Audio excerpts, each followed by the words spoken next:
Fala, povo de Deus, como é que vocês estão, gente? Como é que foi a semana? Todo mundo passa por dificuldades, certo? Tempestade, aquele dia mal que vem. Jesus falou que isso aconteceria. Agora, ele deixou um jeitinho pra gente lidar com isso. Então pega a sua Bíblia e vem comigo, porque o tema do devocional de hoje é lidando com a tempestade.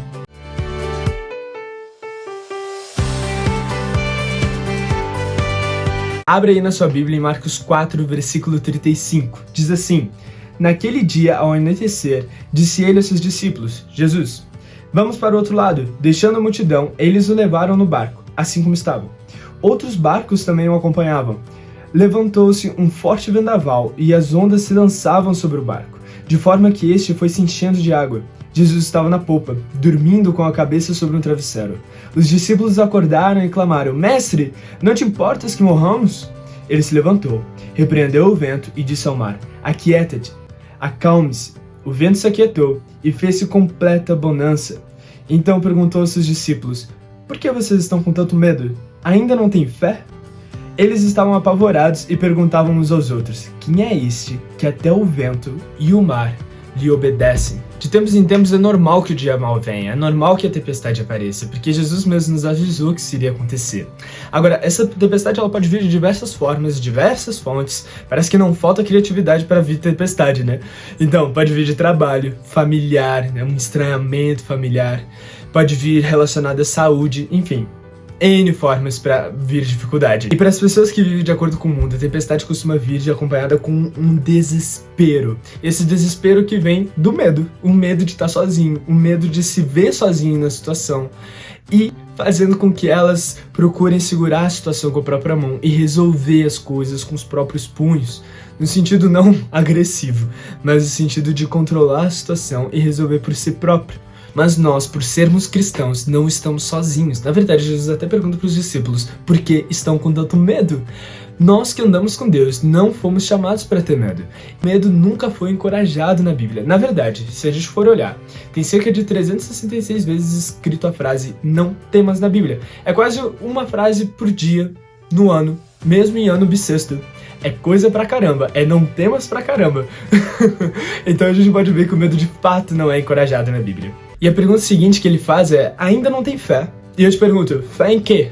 Fé nele e na palavra dele. Porque é na palavra dele que a gente consegue caminhar no propósito que ele tem e daquilo que ele tem pra nós. Agora, eu vejo casos de muitas pessoas passando por uma tempestade e dizendo que vão descansar porque Jesus está no barco com elas. De fato, Jesus está no barco com elas. Mas, se a própria pessoa causou a tempestade, se foi por causa de pecado, se foi por causa de orgulho, se foi por causa de princípio quebrado, então cabe uma resposta da pessoa. Vamos lembrar que Deus está nos abençoando quando Ele envia uma tempestade para nos tratar. Porque o interesse de Deus é nos tratar, é transformar nossas vestes, é nos tornar santo como Ele é santo. E para isso precisa de um tratamento, precisa expor as raízes de orgulho e às vezes a tempestade ajuda nisso. Então nós precisamos ter fé nele e fé na palavra dele. E como é que a gente tem fé na palavra dele? Obedecendo. Percebe que um devocional está conectado com o outro, porque a gente recém falou sobre obediência, sobre como Deus quer ser amado e tá tudo conectado. Então quando a tempestade vier, ore pro Espírito Santo e pergunte para ele qual a sua responsabilidade nisso, porque às vezes pode ter sido uma área que ele tá querendo tratar, tá querendo te mostrar, chamar a atenção, e a gente muitas vezes acaba negligenciando essas coisas. E também evitar colocar tudo a culpa no inimigo. Vamos terceirizar toda a culpa, vamos primeiro sondar a gente, porque nós somos responsáveis por nós. Então a gente primeiro chega para nós e pergunta: Espírito Santo, som do meu coração, vê se tem alguma coisa errada aqui. Se tiver, me fala, porque daí eu consigo corresponder com aquilo que você está mostrando, com a situação aqui, consigo dar a resposta correta, e aí sim eu consigo relaxar na tempestade, porque daí eu sei que a partir de quem você é, de você ter me mostrado, ter chamado minha atenção, eu consigo dar uma resposta, um segundo passo, e aí o terceiro passo é você cuidando de tudo e alinhando as coisas para que tudo coopere. Então talvez quando você perguntar isso, ele vai dizer: tá na hora de resolver essa situação aqui, essa situação familiar sua que não é tocada no assunto há anos, tá na hora de resolver essa tempestade que tá vindo nessa área, é porque eu tô chamando sua atenção para isso. Eu quero te usar para resolver essa situação. Ou talvez ele vai dizer essa situação no seu trabalho, ou ele vai dizer: olha, na verdade eu tô te treinando, porque algo vai acontecer depois e eu preciso que você crie casca. Então, começa a dar as respostas aqui que eu tô te falando. e aí você vai criar essa casca. Seja firme, seja forte, seja corajoso. Ou talvez ele vai dizer pra você, relaxa, descansa. E aí você vai viver sua vida como se não tivesse acontecendo. Você vai ver um filme, você vai relaxar, tira umas férias, você dá um jeito. Mas aí você relaxa com ele. Então tem essas possibilidades, dentre outras. Mas o interessante é ouvir o que ele tá falando. Então quando essas tempestades vêm, que elas sirvam como um alerta. Não um alerta de, meu Deus, tá acontecendo uma tempestade, então é pecado. Não, peraí, tá rolando isso daqui, Espírito Santo. O que dá pra fazer? Qual que é a minha responsabilidade aqui? Algo tá acontecendo. Às vezes até com familiar, coisa assim, mais longe, pergunta, tô vendo aquela situação. Tem alguma coisa que eu tenho que fazer? Porque eu tô vendo. Então eu já tenho uma responsabilidade. Pelo menos orar sobre isso eu vou orar. Agora, se tem algum ato que eu tenho que ter, então me fala, que aí eu tô junto. Caminho, vou junto, faço o que você tá falando. Então esse é o segredo. A gente confia que ele tá com a gente no barco. Independente se foi causado por nós ou não, ele não nos abandona, mesmo quando a gente vacila. Agora, como filhos maduros, a gente pergunta, tem alguma coisa que eu tenho que fazer? Eu tô vendo essa situação, tem alguma coisa que você quer que eu faça? Qual que é o meu papel aqui? E aí depois disso, a tempestade vai embora, se acalma, e aí continua a vida como deve continuar, né? Gente, deixa eu orar por vocês. Sinta-se à vontade para ficar de olho aberto, olho fechado. A gente vai orar rapidinho por todos os nossos irmãos que talvez estejam passando por tempestade e que estão precisando de livramento ou de um clarear de olhar para enxergar aquilo que não está enxergando. Então vamos orar agora. Espírito Santo, obrigado por essa palavra, obrigado por aquilo que o Senhor tem nos mostrado, por aquilo que tem revelado a nós, no nosso coração, Senhor.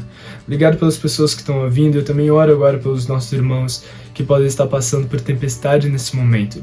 Eu oro por um clarear de olhar, para que toda essa nuvem de bagunça saia da mente deles, em nome de Jesus, e que seja um caminho livre na mente deles, que eles consigam enxergar e ter visão clara daquilo que está acontecendo.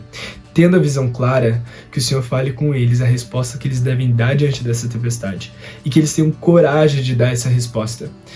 E também eu já declaro esse tempo de calmaria para esses que estão passando na tempestade, que eles deem a resposta correta e vejam a calmaria, e vejam o resultado daquilo que eles estão plantando, em nome de Jesus. E o desafio da semana é evangelizar mesmo passando por tempestade, porque nós temos vários relatos de pessoas que quando elas começavam a evangelizar, a depressão ia embora, a ansiedade ia embora, quando elas começavam a compartilhar aquilo que o Senhor tinha posto no coração delas, esse amor, o testemunho delas, o testemunho de vida que é elas, a tempestade e a depressão, a ansiedade, tudo começava a deixar.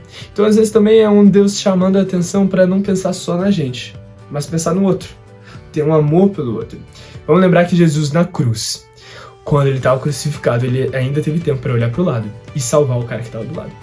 Então vamos seguir o exemplo do nosso mestre e vamos evangelizar mesmo na tempestade, certo? Coloca nos comentários o que Deus falou com você desse devocional e também do devocional passado. Escreve ali como foi o desafio, se você anotou, que tinha que ser anotado. E manda pra gente, vai ser um prazer ler, vai ser um prazer acompanhar vocês, certo? Gente, boa semana pra vocês, que Deus abençoe, tenham um ótimo dia, cheio de alegria, de paz e muito mover de Deus. Vou deixar o link do Chamados pra Fora, Escola Chamados pra Fora, pra você que tem curiosidade, quer aprender mais sobre ouvir o Espírito Santo, sobre cura, sobre dons do Espírito. Vai estar o linkzinho aqui na descrição.